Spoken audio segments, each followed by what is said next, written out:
আয় শুরু। একটি পবিত্র দৃষ্টি।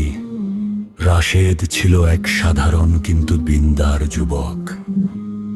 এর দিন শুরু হতো ফজরের নামাজ দিয়ে আর শেষ হতো দোয়ার মাধ্যমে।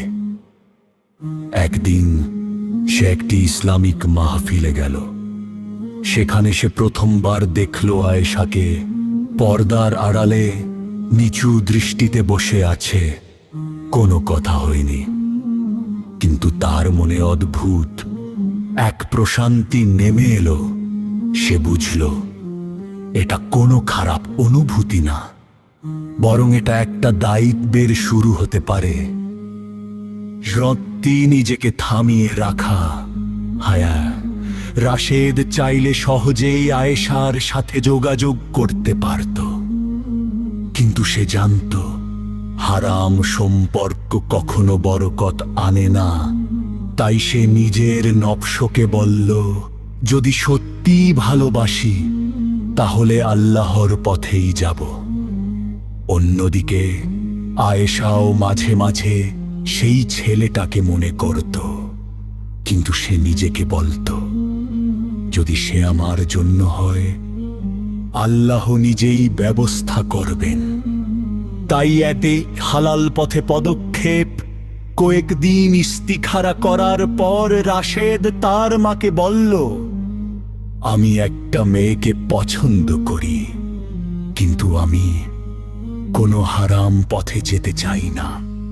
তার মা খুশি হলেন। পরিবারের মাধ্যমে প্রস্তাব পাঠানো হলো আয়েশার বাসায়। আয়েশার পরিবার বিষয়টি গুরুত্ব দিয়ে দেখল। তারাও ইস্তিখারা করল। কয়েকদিন পর উত্তর এলো, আমরা রাজি। চচ্চন নিকাহ, বরকতের শুরু। একটি ছোট মসজিদে, খুব সাধারণ আয়োজন। না ছিল গান বাজনা, না অপচয়। ইমাম সাহেব খুতবায় বললেন, যে সম্পর্ক আল্লাহর সন্তুষ্টির জন্য হয় তাতে শান্তি নেমে আসে। কাবিন সম্পন্ন হলো। দোয়ার মাধ্যমে শুরু হলো তাদের নতুন জীবন। সেই দিন রাশেদ চুপচাপ মনে মনে বলল, হে আল্লাহ, আমি তাকে তোমার জন্যই ভালোবাসলাম। এ বেগম বিবাহিত জীবনের সৌন্দর্য। তাদের সংসার ছিল খুব সাধারণ, কিন্তু ভালোবাসায় ভরা।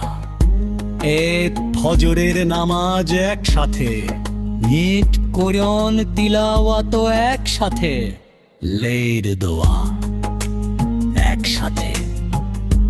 আয়েশা সবসময় রাশেদের পাশে থাকত, আর রাশেদ তার স্ত্রীকে সম্মান করত, কারণ সে জানত এটা আল্লাহর আমানত।